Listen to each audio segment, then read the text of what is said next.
В библиотеке имени Гаспринского прошло ежегодное мероприятие «Библионочь». К этой акции все библиотеки готовят для гостей увлекательную программу. «Библионочь» собрала представителей интеллигенции, творческую молодежь и любимых читателей. Привыкли все ходить в библиотеку днем, это в моем понимании, да. Но сегодня библионочь, то есть человек, который хочет читать, познавать, для него и ночь тоже для него это познавательно. То есть сегодня вот такое, это уже традиция библионочь. И понимаете, она же проходит неординарно, то есть на первом месте у библиотек стоит что? Книга. А за книгой, чтобы привлечь внимание, чтобы популяризировать нашу литературу. Вот в данный момент, я уже сказала, педагог и наставник, педагоги и ученики.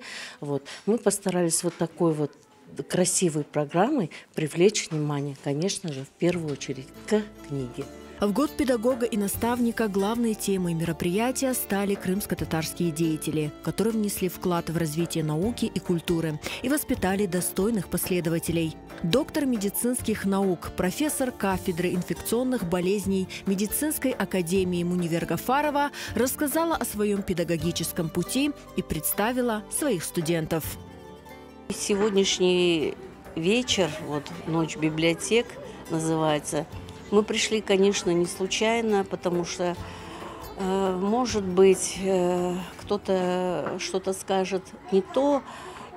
Мой патриотизм выражается в том, чтобы делать свою работу хорошо, радоваться за других, украшать их какими-то своими возможностями.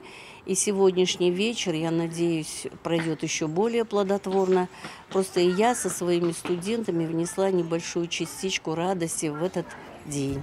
В рамках мероприятия были представлены работы известных крымско-татарских мастеров и художников. Среди них Нияра Меметова, которая рассказала о своем творчестве и порадовала зрителей своими работами из войлока.